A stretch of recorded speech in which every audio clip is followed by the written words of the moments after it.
unaware she inherited a secret $10 billion trust. Husband and his family mocked his sick wife in front of their adopted daughter. Until a visit from the trust officer months later changed everything. He didn't just mock her. He did it while she was hooked to hospital monitors, pale and weak, with their 6-year-old adopted daughter standing at the foot of the bed clutching her favorite stuffed toy. Calder Holt stood over his sick wife, voice raised so the whole room could hear, and said, "You're a poor burden, nothing but dead weight. You curse everything you touch." His mother, Dorcella, didn't stop him. She joined in. "She doesn't belong in this family," Dorcella said coldly. "No class, no ambition, and embarrassment." A couple of relatives snickered. One cousin muttered, "He saved her from the gutter and she still drags him down." No one defended her. Not one person told him to stop. On the bed, Serafina Vale tried to steady her breathing. The dirty water he had thrown on her gown was still drying on her skin. She could feel every pair of eyes judging her, as if being sick made her less human. At the doorway, another woman, Nix Arden, leaned against the frame, watching with a small, satisfied smirk. Near the side of the bed, their little girl, Luma, cried out, "She's not a burden. She's my mama." But the Holt family acted like her voice didn't matter either. What none of them knew, not Calder, not Dorcella, not the relatives laughing at her, was that Serafina wasn't just the poor sick wife they liked to insult. For years, her name had been written in a private $10 billion trust. A trust officer had already been trying to reach her. One notice had gone missing from her mailbox. Another, sealed and marked urgent, had been intercepted at the hospital right in front of her, then burned. Months later, when a man in a dark suit would walk into the Holt estate, open a folder, and say the words Serafina Vale, sole heir, every cruel sentence they spoke in that hospital room would come back to choke them. This isn't just a story about a family mocking a sick wife. It's about what happens when you laugh at the woman you think is powerless, while standing on a fortune that secretly belongs to her. Dear viewers, thank you for being here. If you watch without subscribing, it's almost like standing silent in that hospital room while they mock Serafina. When you click that button, you stand with every person who has been called burden, dead weight, or embarrassment and still chose to rise. Please subscribe now and tell me in the comments where you're watching from. The sound of a slammed door shattered the morning calm. Serafina Vale, 32, soft-spoken, gentle-eyed, flinched before she even turned her head. Calder Holt, her 35-year-old husband, stormed into the foyer with the same sharpness he used whenever he felt inconvenienced. His suit was perfect, his hair was perfect, and his expression was colder than both. "Why is this place always a mess?" he snapped, even though the marble floor shone and every cushion was straight. You'd think someone who grew up poor would at least know how to take care of something. The insult landed like a slap, but Serafina did not react. She never gave him the satisfaction. Instead, she quietly adjusted the backpack of their 6-year-old adopted daughter, Luma, who stood between them with wide, alert eyes. Luma watched everything now. She had learned too early that moods change faster than weather in this house. This was their life. Calder demanding, Calder insulting, Calder irritated with her very existence. But this wasn't where the story began. To understand Serafina's silence, her patience, you had to understand the world she came from before Calder tried to erase her. Serafina Vale was raised far from luxury. Her guardian, an elderly woman named Maeve, had taken her in at age 8 after a family accident Serafina barely remembered. Maeve was not wealthy, but she was educated, meticulous, and strangely connected to people Serafina never met. Letters arrived sometimes in thick envelopes with foreign stamps. Maeve always read them in private. She gave no explanations, only lessons. How to read a contract word by word, how to recognize hidden clauses, how to stay quiet until the right moment. "Quiet is power," Maeve would say, tapping the edge of a thick binder. People underestimate silence. At 12, Serafina experienced her first real mystery. Maeve sat her at a long wooden table, lit by a single lamp. A document lay in front of the girl, heavy paper, strange seal, a name she didn't know. Vale, Trust Division Private Holdings. Maeve let her see the heading, then slid it away before Serafina could read more. "Some inherit money," Maeve said softly. "You inherit responsibility." Serafina frowned. "What responsibility?" Maeve gave her the smallest smile. "When the time comes, they will come to you. Until then, you learn. And you do not sign anything carelessly, ever. No explanation, no numbers, no list of assets. Just a locked metal case Maeve hid in the attic and a rule that never changed. Wait, watch, read everything. Those early teachings shaped her. Even after Maeve passed when Serafina was 19, she continued signing every form with slow, careful eyes. It was a habit Calder mocked whenever he could. Back in the bright Holt foyer, Calder rolled his eyes while she checked Luma's zipper again. You waste time on pointless details, he muttered. Always thinking, always reading, never actually useful. Serafina remained calm. She had learned long ago that people like Calder mistook softness for weakness. Luma tugged Serafina's sleeve. Mama, can you walk me today?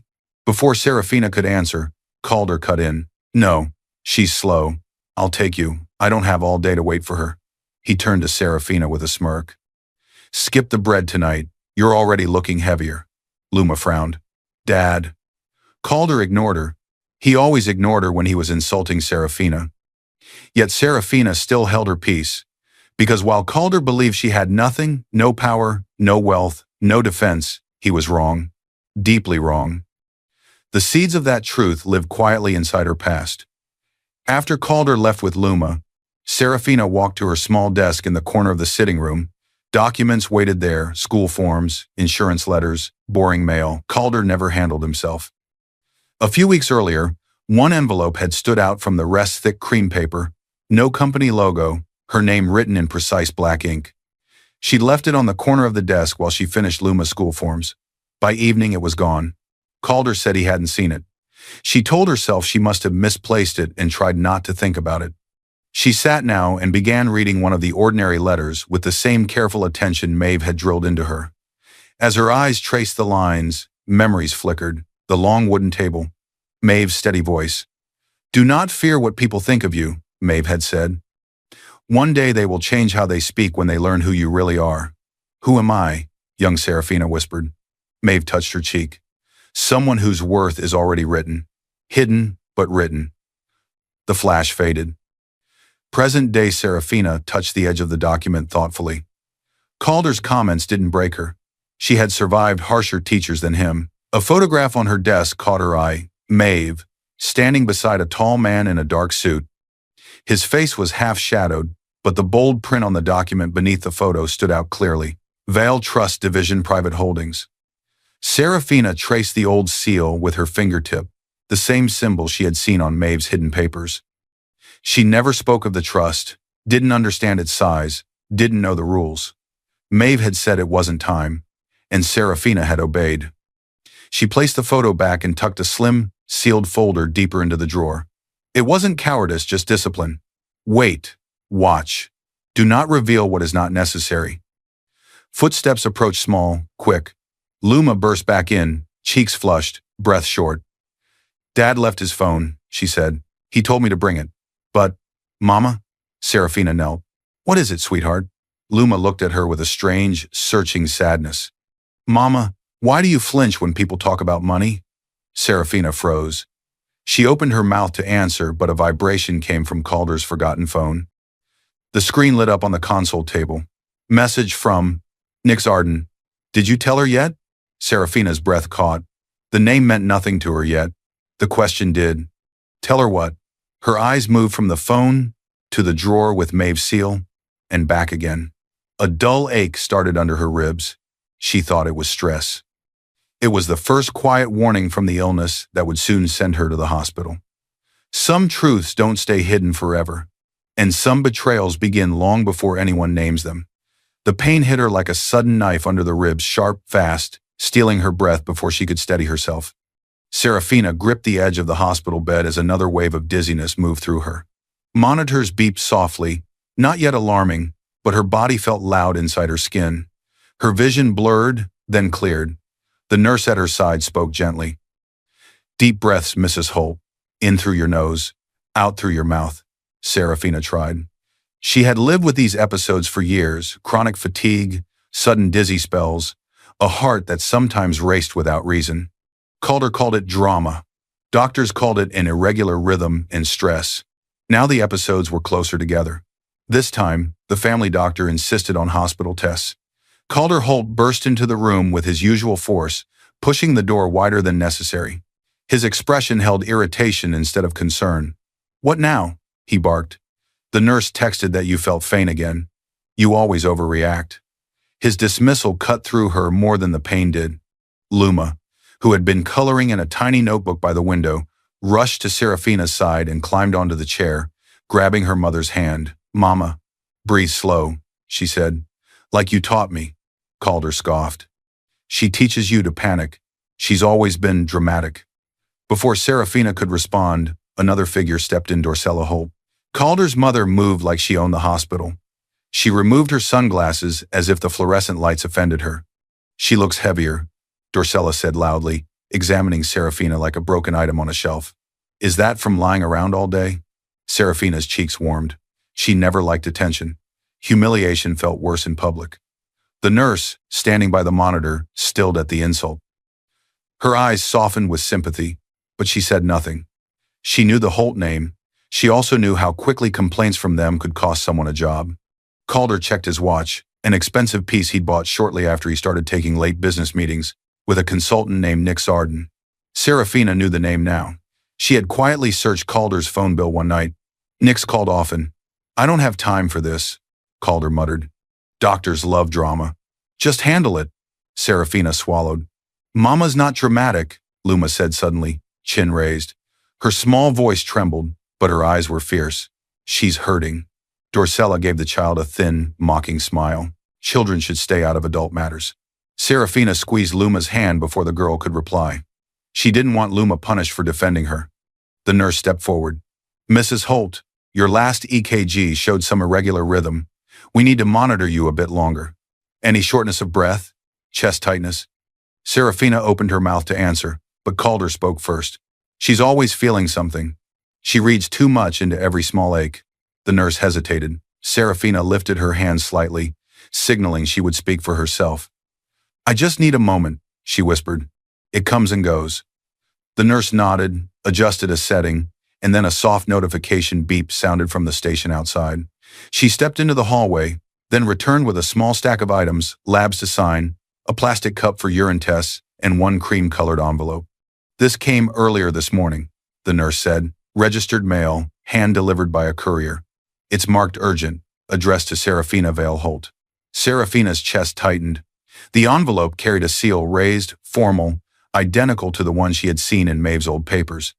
Before Serafina could reach for it, Dorcella stepped forward, faster than anyone expected, and took the envelope out of the nurse's hand. "She doesn't need paperwork right now," Dorcella said coolly. "She can barely focus as it is." Calder gave a short laugh. "Exactly. Don't hand her anything important. She'll just make a mess of it." The nurse blinked, surprised. "Ma'am, this was signed for by family," Dorcella cut in. "And I am family." The nurse looked at Serafina. Serafina's lips parted, but years of being dismissed held her back for 1 second too long.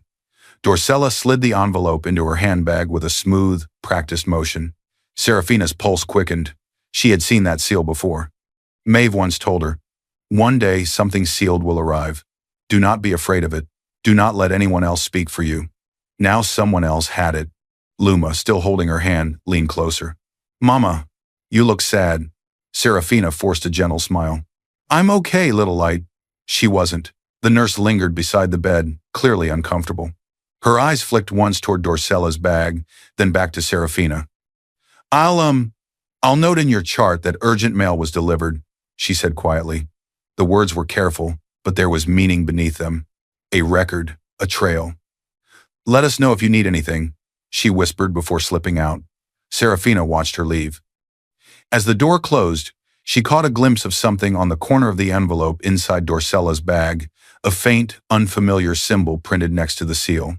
Not just a trust seal. An activation mark Maeve had once pointed at in a textbook and called the point of no return. For the first time in a long time, Serafina's breath caught not from illness, but from fear. Something important had finally reached her, and someone else had taken it. Some hands take what doesn't belong to them, and some take it for a purpose far darker than silence. By late afternoon, the hospital's family lounge buzzed with low conversation, coffee smells, and the soft drone of a muted TV. Serafina had been wheeled there for a short break from the machines. She insisted on standing now, gripping the back of a chair to prove to Luma she was fine. She wasn't. Her knees trembled. Her pulse fluttered in her throat. But she needed to look steady. Chaos met her the moment she stepped fully inside. Dorcella Holt stood in the center like she owned the room. She was rearranging furniture, giving orders to a young staff member. "Move that chair," Dorcella commanded, pointing to the spot beside Calder. "Calder's guest will sit here." Her tone made it clear this was not a request. Serafina froze mid-step. Calder stood near his mother, arms crossed, leaning back casually as if posing for a camera. His smirk gave Serafina her first warning that something was planned. Then she saw her. Nix Arden, the name from Calder's phone. Now a real person in a real place. Nix stepped forward with effortless grace, tall, elegant, hair styled in soft waves over a designer blouse. She wore a visitor's badge clipped neatly to her lapel, as if she belonged here, as if she had every right to be in the family's private crisis. Her smile was slow, sharp. "Hello, Serafina," Nix said, voice silky. "I'm glad you're, well, standing today. Calder said you've had quite a spell." It sounded polite. It wasn't. Calder's eyes glowed with satisfaction. "Nix came to support the family," he said, as if that made sense. "Don't make it awkward." Serafina's breath tightened. This was their hospital stay, their child's worry, their fight for her health, and he brought his mistress.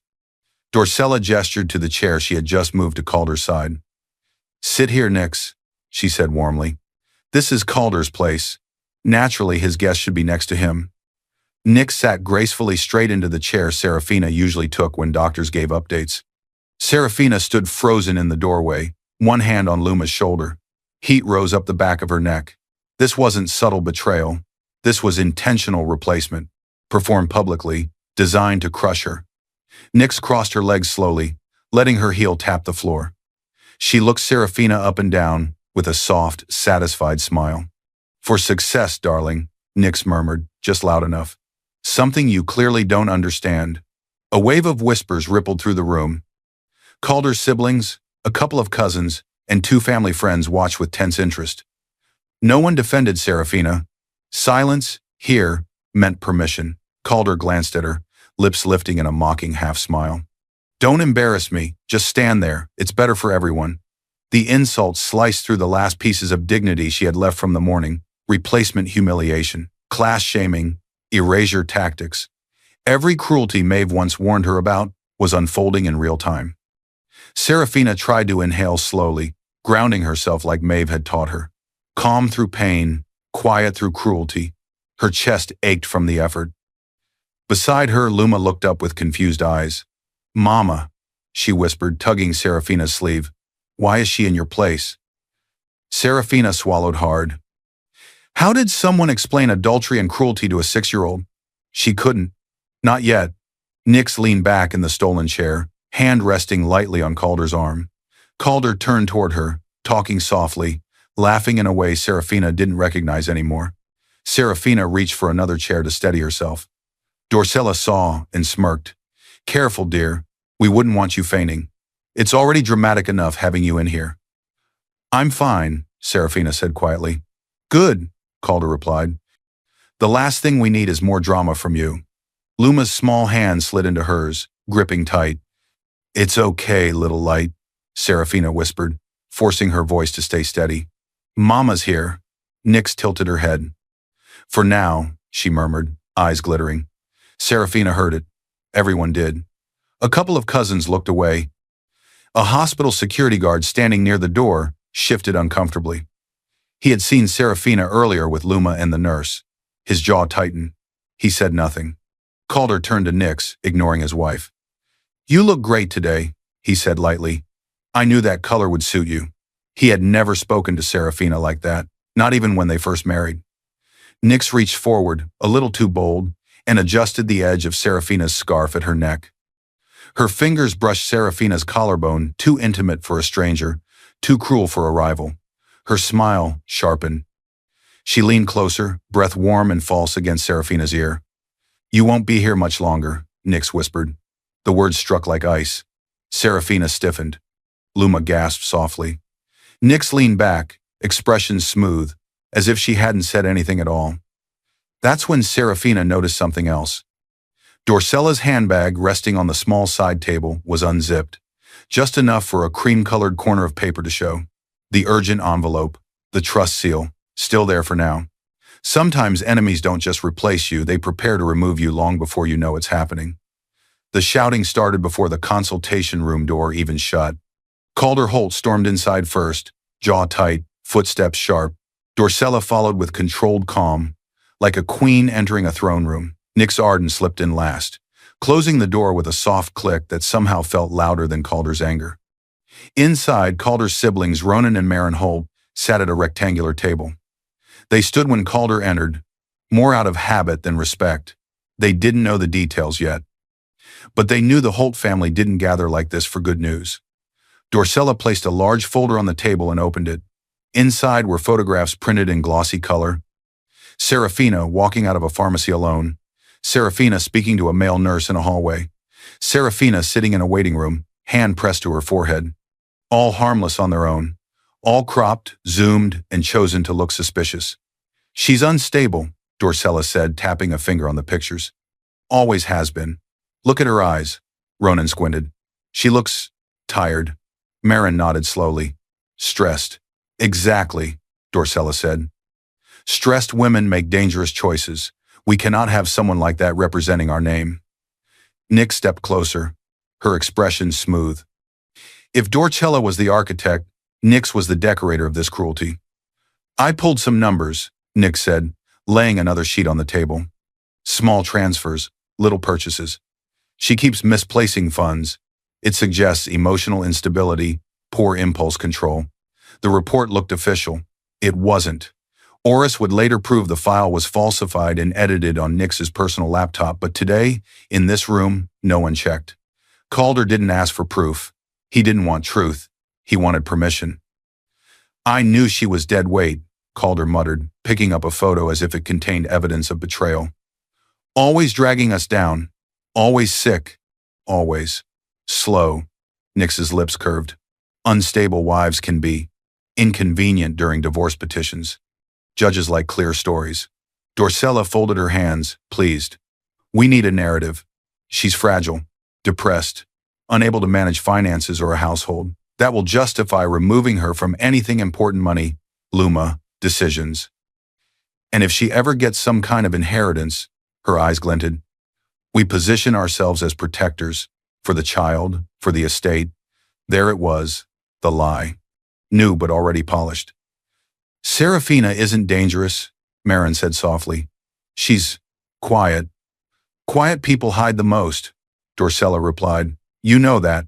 Ronan shifted. We just need to be careful legally, Mother. We can't just throw her out. Dorcella turned to the two Holt private security officers standing near the wall. They had been called in for family safety. Now their real purpose became clear. Prepare incident reports, Dorcella ordered. Anytime she looks confused, write it down. If she stumbles, record it.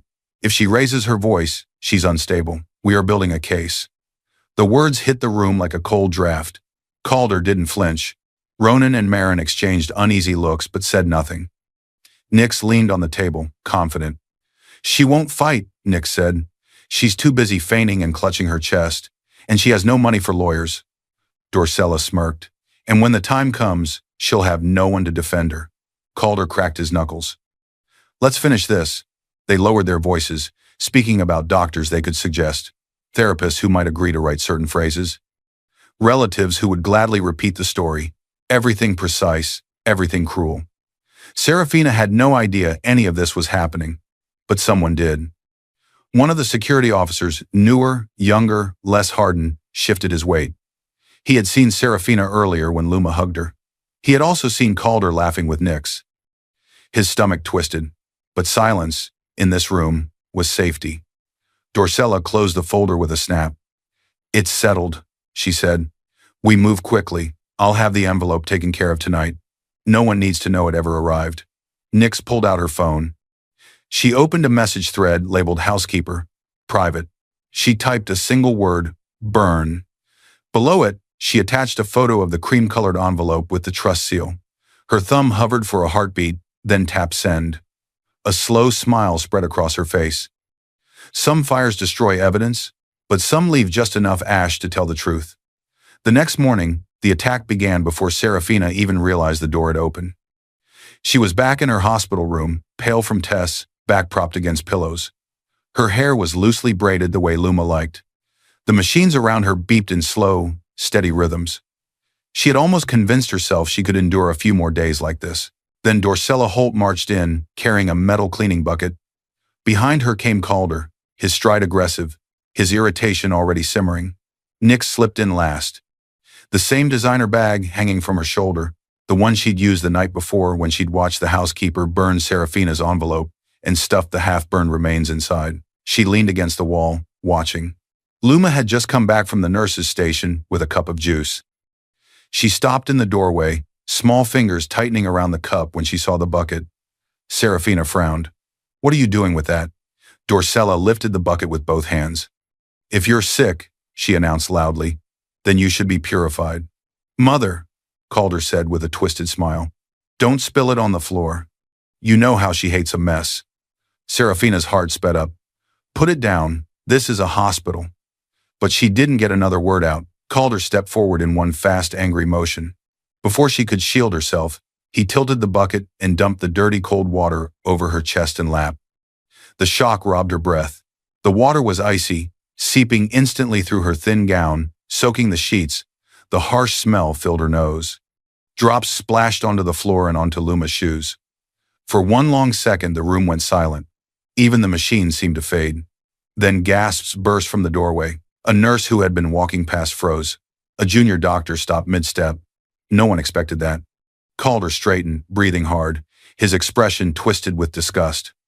"Poor Burden," he said loudly, making sure the witnesses heard. "You curse everything you touch." Nix pressed her lips together, eyes bright with cruel satisfaction as she watched Serafina tremble. Dorcella nodded like someone judging a performance. "Look at her, so dramatic, so weak. If you ask me, this is exactly why she shouldn't be part of our family anymore." Serafina's teeth chattered. Not from cold, from shock. She didn't scream. She didn't shout. Years of Maeve's training endure, observe, record held her still even as humiliation burned under her skin. Luma let out a sound so sharp it cut through the whole room. "Stop!" she cried, dropping the juice and rushing forward. "Stop! You're hurting her." Calder didn't even look at her. "Stay out of this, Luma. This is adult business." Luma pushed at his leg, tears streaming. "She's my mama. Don't hurt her." Nix's smirk curved deeper. She leaned toward Calder and whispered, just loud enough for Serafina to hear, "She always gets emotional. So messy." Serafina swallowed hard, lifting a shaking hand to brush water from her eyes. She pulled Luma close with her other arm. "It's okay, little light," she whispered. "Mama's here." From the doorway, the nurse finally moved. "Sir, you can't do that," she said, voice firming. "This is a hospital. I'm going to have to report," Calder snapped. "Report what? I was helping." She needed to wake up. She always acts half dead. The nurse looked at the soaked sheets, the shivering patient, the crying child. Her jaw set. "I'm still documenting this," she said, "and I'll be calling the charge nurse." Dorcella clicked her tongue. "Oh, please. We donate enough to this hospital. Don't make a scene over a little water." The nurse didn't back down this time. "Leave," she said. "Now, all of you, unless you're immediate caregivers. I'll get fresh linens." Calder stared at her, then at the security camera in the corner he had forgotten was there. A flash of uncertainty crossed his face. "Fine," he muttered. "We were leaving anyway." Dorcella lifted her bag. Nix pushed off the wall to follow. Nix lingered for one last dig. "You should rest," she said sweetly. "You look exhausted." Serafina said nothing.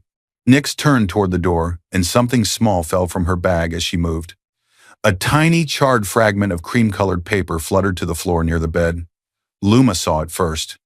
"Mama," something dropped.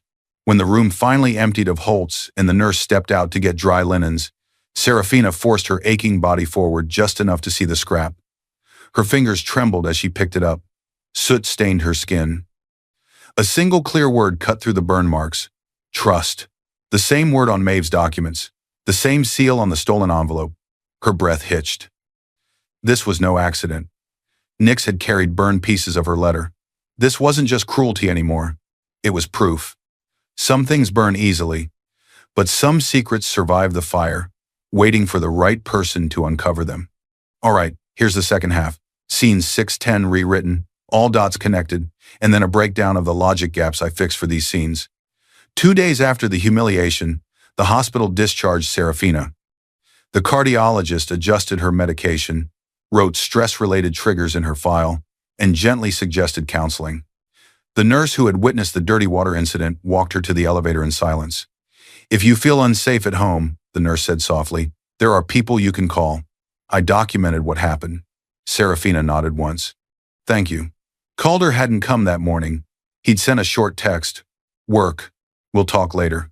Dorcella didn't come at all. Nix never visited unless Calder was there. Serafina knew what "we'll talk later" meant. He would talk. She would endure. Not this time. She held Luma's hand tightly as they walked out of the hospital. The air felt too bright, too sharp for someone who had been under fluorescent lights and judgmental eyes. Calder had arranged a driver, but when the car pulled up, Serafina didn't give the whole address. She gave a different one. A small, modest building on the quieter side of town. A furnished short-stay apartment Maeve once pointed out years ago and called a safe place if you ever need to breathe. Back then, Serafina didn't understand. Now she did. The driver didn't care. He dropped them off, took his payment from the Holt account, and left. Inside the temporary apartment, the silence was heavy but kind. No Dorcella, no Calder, no Nix. Just a couch, a small table, a narrow kitchen, and space to think. Luma fell asleep on the couch, still clutching her stuffed toy. Her small body curled toward the back cushions, finally relaxed. Serafina watched her for a long time. Then she took off her necklace. The tiny rusted key that had hung around her neck since she was 8 swung from the chain. It had once opened a metal case under Maeve's bed, later under Serafina's.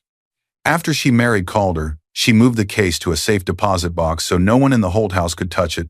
She had never opened it fully, not until now. She went to the bedroom, closed the door gently, and pulled a slim safe deposit envelope from her bag. She had stopped by the bank on the way from the hospital, hands still shaking, and signed for the box Maeve had left in her name. Now the metal case sat on the bedspread, dull and familiar. Serafina slid the key into the lock. It turned with a soft click. Inside were 3 things: a folded document with Maeve's careful handwriting, a business card with a name and phone number, and a small yellowed instruction card. She picked up the card first. "If they ever strip you of dignity, call." Her throat tightened. They had. In front of nurses, in front of her child. She picked up the business card.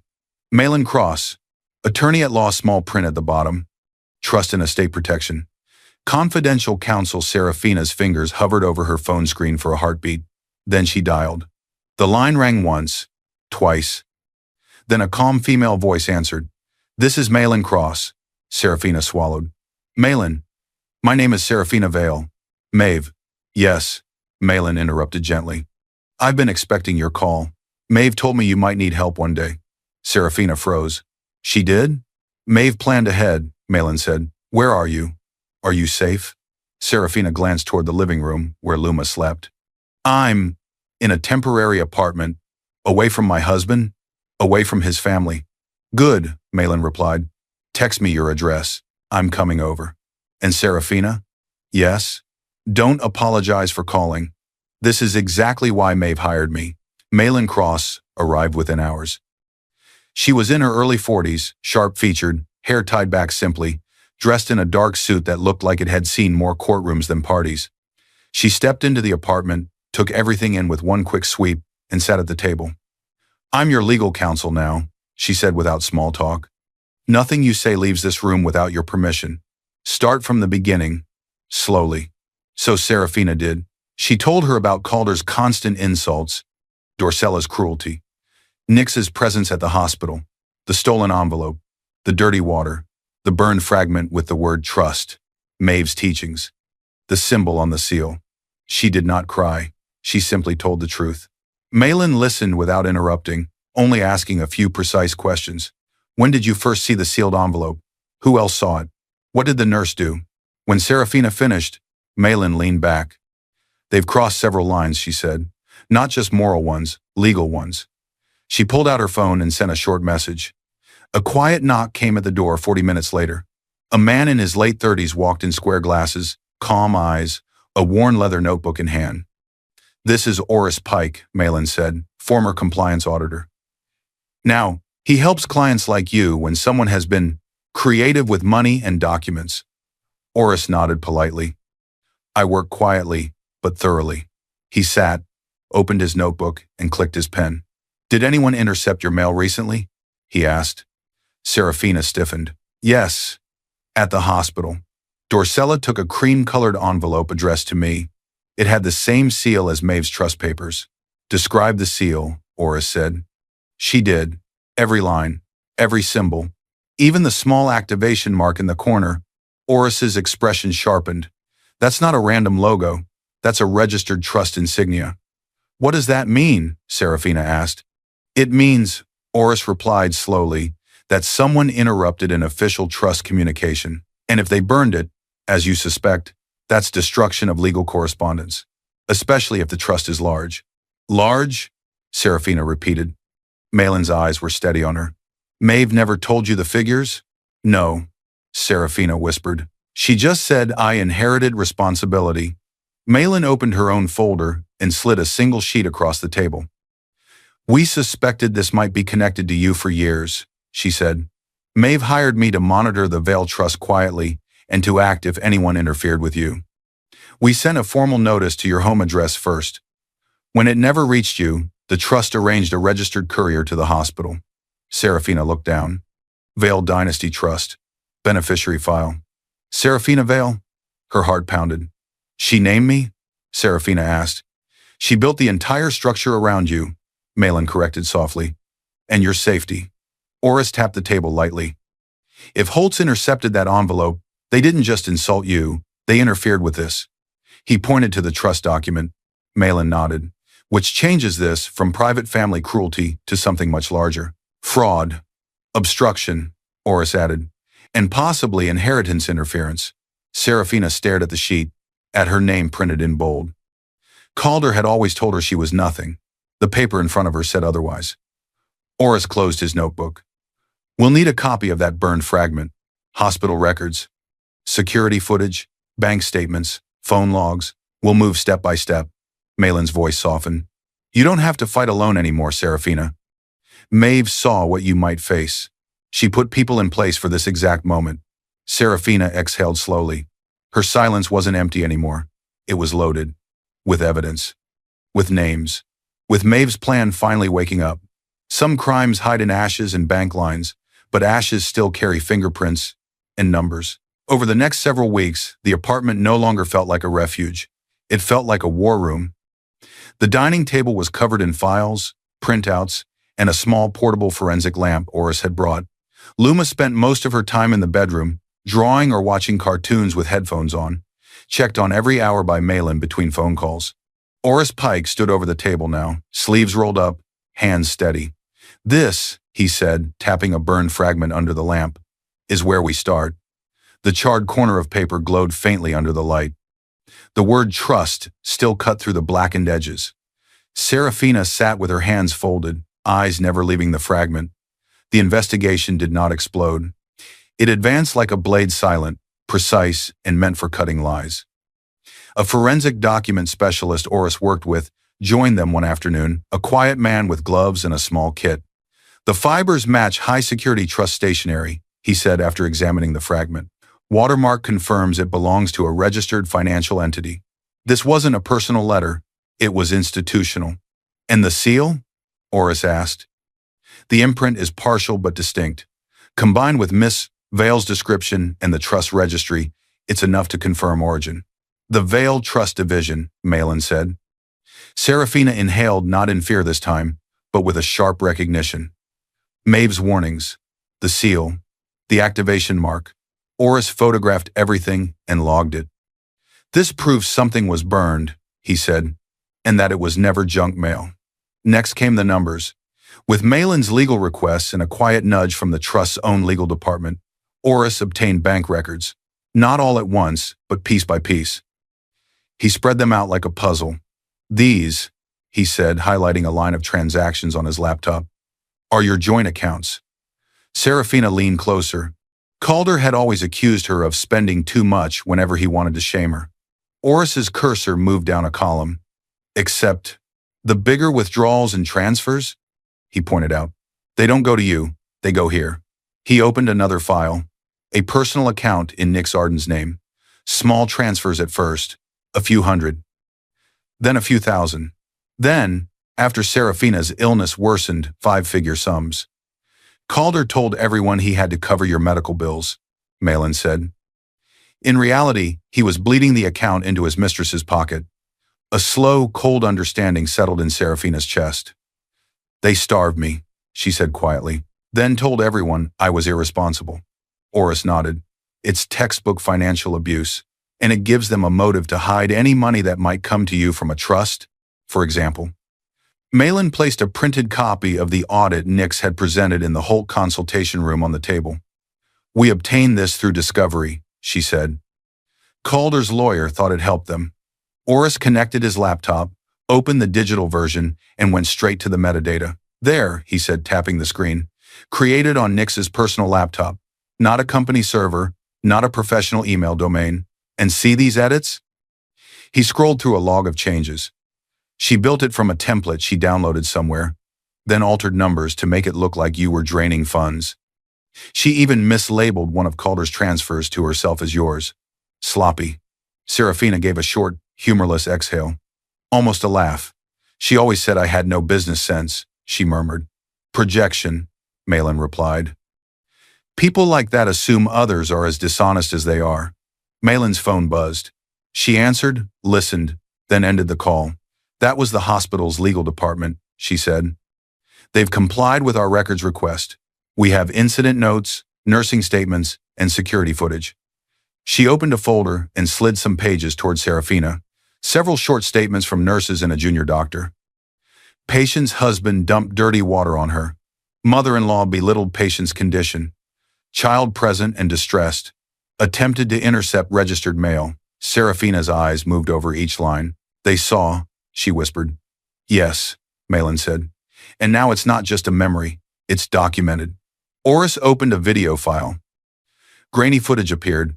A hallway shot of Dorcella taking an envelope from a nurse and placing it in her handbag. He slowed it down, frame by frame. There, he said. Envelope, seal, timestamp. We now know exactly when your trust letter was intercepted. Serafina didn't look away. Not once.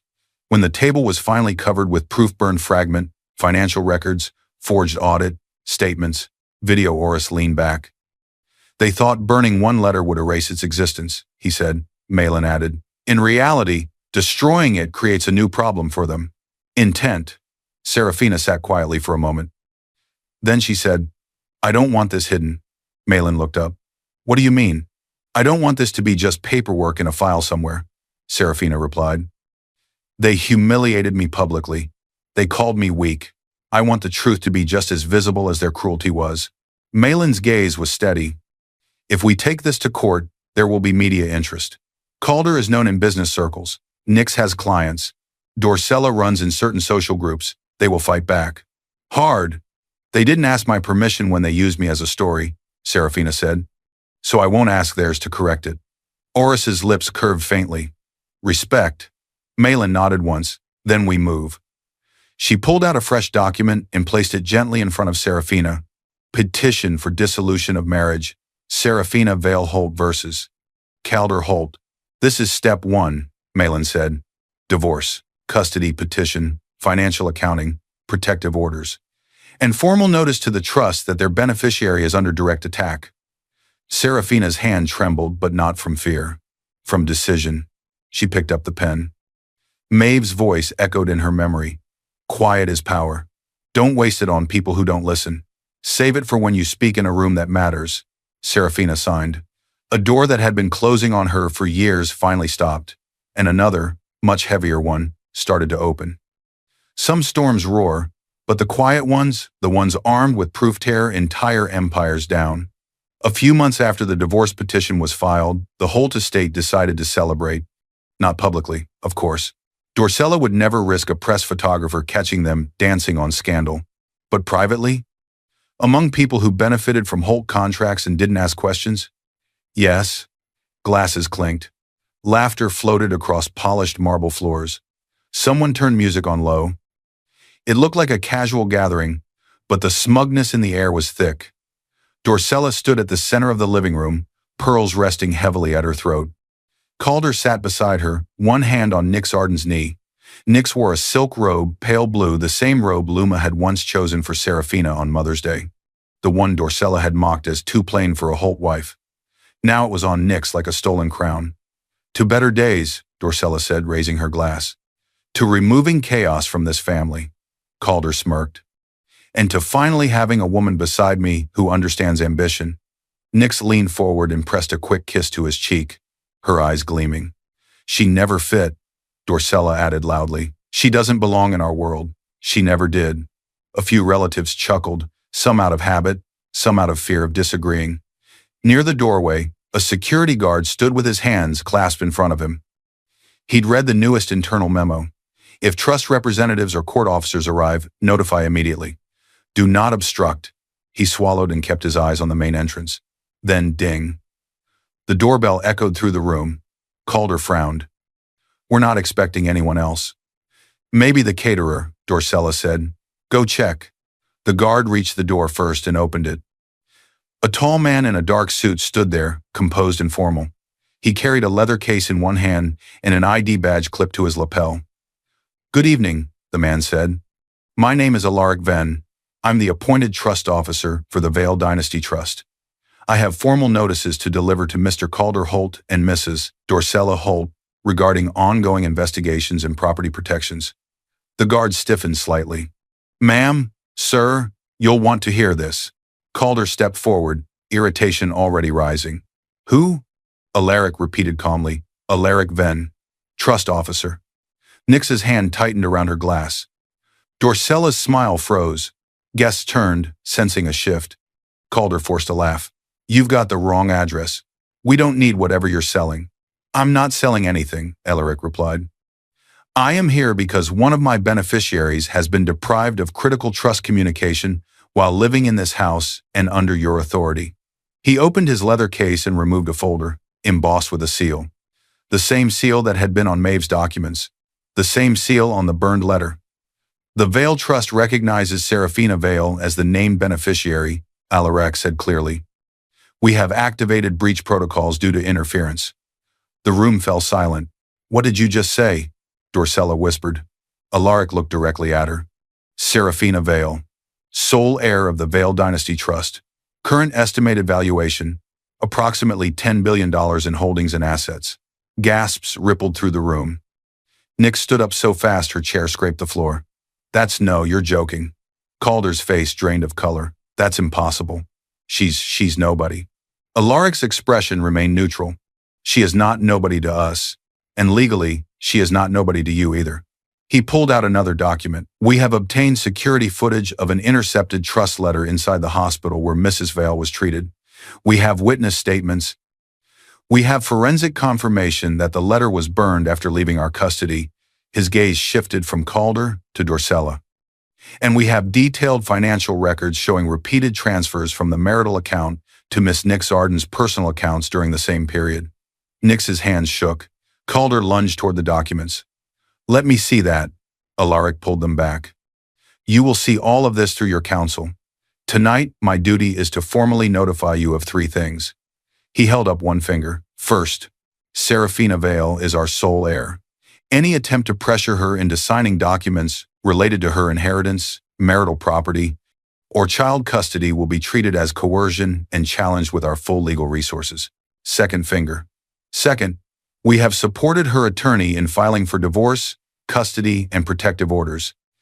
As of this afternoon, an emergency order prevents the sale, transfer, or hiding of any major Holt asset that could impact her or her child.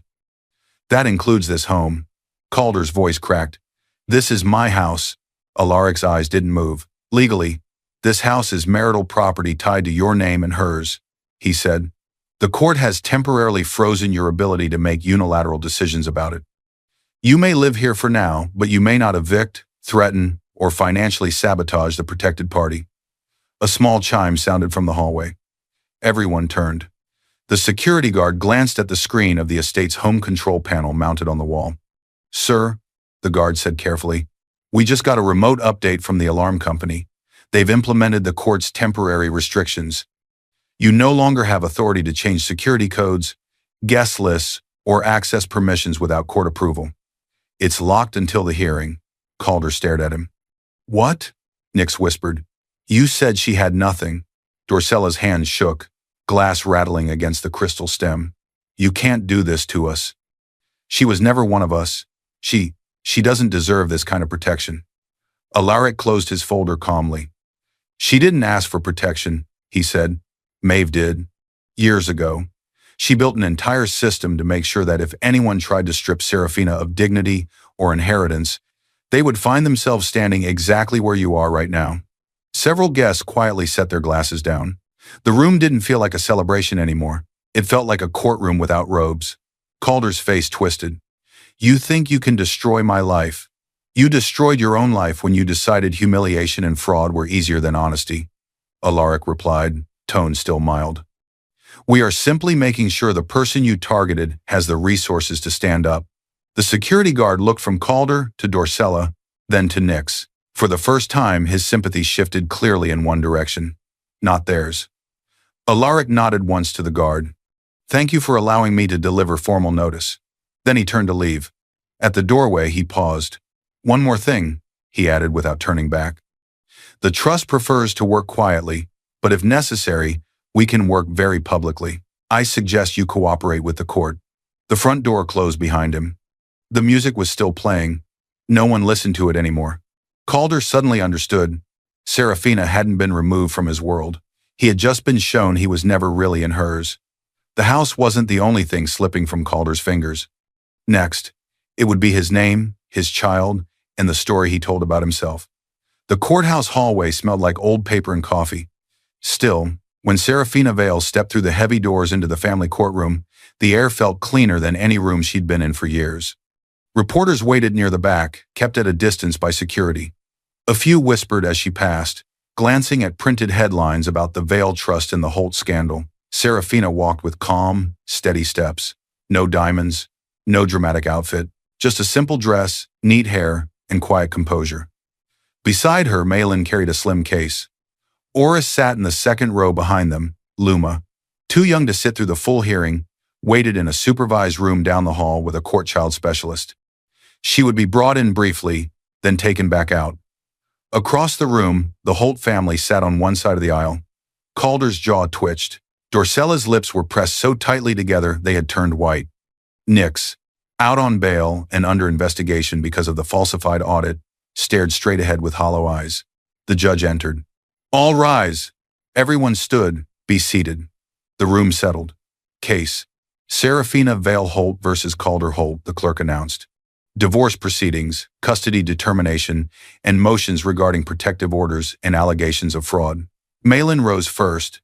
"Your Honor, we intend to show a clear pattern of financial abuse, emotional and medical cruelty, and deliberate interference with my client's legal inheritance and mail," she said. She handed the bailiff a stack of documents, which were passed to the judge. One by one, she outlined the evidence: the burned trust letter and forensic report confirming its origin, security footage of Dorcella taking the envelope at the hospital, hospital incident reports documenting the dirty water humiliation and derogatory comments, bank records showing Calder's transfers to Nix's private account, metadata proving Nix's audit was falsified. As each item was described, the judge's face grew more serious. Serafina didn't look at Calder. She looked at the judge. At the process. At the place Maeve had promised would matter more than private cruelty. When Malin finished, the judge turned to the other table. "Mr. Holt," he said, "you may respond." Calder stood too quickly. "Your Honor," he began, "this is exaggerated. Serafina, she's always been emotional. She takes everything personally. He floundered. "She's unstable," he finished. "She doesn't understand what she's talking about. She never contributed. I carried everything. And this trust officer, he's twisting things. She doesn't deserve." Malin rose. Objection, character attack, not a response to evidence. Sustained, the judge said. Mr. Holt, address the documents, not your personal opinion of your wife's personality. Calder's nostrils flared. The money transfers were, thank you gifts. Nix did consulting for my company, and the water incident was a joke taken out of context. People overreact. Nurses have their own agenda, and that letter, maybe it was junk mail. How are we supposed to know? The security footage shows your mother taking an urgent, registered letter bearing a financial trust seal, the judge said. Hospital protocols and your own nurse's notes contradict your version of events. Calder's voice rose. She was dead weight. I did what I had to do to wake her up. A wave of murmurs rippled through the courtroom. The judge's expression hardened. Watch your language, Mr. Holt. This is a court of law. Serafina rose before Malin could stop her. Your Honor, she said quietly. May I speak? The judge studied her for a moment, then nodded. Briefly, Serafina stepped forward, hands relaxed at her sides. She looked at Calder first. You mocked me while I was hooked to machines, she said softly. You told me I was a burden. You poured dirty water on me in a hospital room, in front of our daughter. Calder opened his mouth, but no words came out. You told me I cursed everything I touched, she continued. But you were the one who touched our accounts and drained them. You were the one who touched my mail and burned it. You were the one who turned a safe place into a stage for your cruelty. She turned to Nix. You wore my robe, Serafina said. You laughed while my child cried. You wrote fake reports to make me look unstable, all to stand next to a man who was hurting another woman and call it success. Nix's chin trembled. She looked down. Then Serafina faced Dorcella. You taught them that humiliating me was normal, that I was less because I didn't come from money. You said I didn't belong. Her voice didn't rise. It didn't break. You all thought silence meant I had nothing, Serafina said, letting her eyes sweep the room. It didn't. It meant I was watching, and waiting for the right room to speak in. The courtroom was so quiet the air felt thick. Even the reporters had stopped scratching their pens across notepads. The judge cleared his throat, regaining the formal tone. Thank you, Mrs. Vale, he said. You may be seated. She returned to her chair. After reviewing the paperwork again, the judge folded his hands. Based on the evidence, he said slowly, this court finds a clear pattern of emotional abuse, financial misconduct, and interference with trust property. Therefore, divorce is granted, effective immediately. Full legal and physical custody of the minor child, Luma, is awarded to Serafina Vale. Mr. Holt will have supervised visitation only, subject to review and compliance with court-ordered counseling. Financial restitution is ordered to Mrs. Vale for the misappropriated funds. Further, this court will be referring the matter of the destroyed trust letter, falsified audit, and suspicious transfers to the district attorney's office and relevant regulatory authorities for potential criminal investigation. Nix sucked in a sharp breath. Dorcella stared forward frozen. Calder's shoulders sagged as if someone had removed the bones. The judge struck his gavel once. Court is adjourned. Chairs scraped. Reporters began whispering again, already composing their headlines. Cameras flashed from the hallway as people filed out. Serafina didn't rush. She turned once, looking at Calder not with rage, but with a calm distance. Then she walked toward the door where the child specialist waited with Luma. As she stepped into the hallway, Malin leaned closer. We're not done, she whispered. This is just the legal foundation, Oris murmured. And the trust hasn't even fully spoken yet. Near the side exit, Nix Arden slipped away quickly. Head down, jacket pulled tight. She wasn't allowed to travel far without notifying the court, but she could still run from cameras. Malin's eyes tracked her. She's running from the spotlight, Malin said. People only run that hard when there's something else they haven't told us yet. Serafina paused. For the first time, anger flickered across her face. Not the chaotic kind. The kind that comes from finally recognizing how much someone has taken and knowing you have tools to get it back. Courtrooms reveal truth, but the final reckoning, the one that really changes people, comes afterward, when the lights are off and consequences stay. The days after the ruling weren't dramatic. They were steady, relentless. Across the city, news feeds filled with headlines. Holt Hare, accused of trust interference. Estate mistress linked to fraudulent audit. Hospital witnesses speak out on abuse of sick wife. Calder tried to give one interview early on, insisting it was a private misunderstanding, but the reporter countered with court documents and footage of the dirty water incident. Public sympathy didn't bend his way. It bent toward Serafina. Nix ran first. Not out of town, her bail conditions wouldn't allow that, but from every room that reminded her of who she'd tried to be. Clients dropped her quietly. Emails went unanswered. 2 contracts she bragged about online were terminated for convenience. Another sent her an official notice. We cannot maintain a relationship during an active fraud investigation. Within weeks, her accounts were partially frozen pending review. Transactions to and from Calder's company were flagged. The robe she'd once worn proudly now sat in a crumpled heap on the back of a chair in her small rented place. She stared at it one night and realized it had never made her powerful. It had only made her obvious. Her name appeared again in a short article, this time with the words "potential co-conspirator" attached. No one called to ask how she was. Even Calder stopped answering her messages. There was no dramatic arrest scene for her, at least not yet. Just a slow, steady narrowing of her world. Calder fought the longest. He tried to charm shareholders, reassure partners, and frame the court findings as misunderstandings exaggerated by an emotional spouse. But investors read newspapers too. When the trust's legal team quietly notified one of the Holt companies that they were reviewing past transactions connected to Calder, 2 board members resigned within a month. A bank, already uneasy with his spending and the negative publicity, decided not to renew a key line of credit. The numbers began to tilt in the wrong direction. He tried to sell some properties to cover gaps, but the emergency court order tied his hands on anything that might impact Serafina or Luma. Every attempt to shift assets triggered another conversation with a lawyer. In less than a year, 2 of his smaller businesses folded. One had been funding his lifestyle more than he admitted. He had once called Serafina poor, like it was a permanent stain.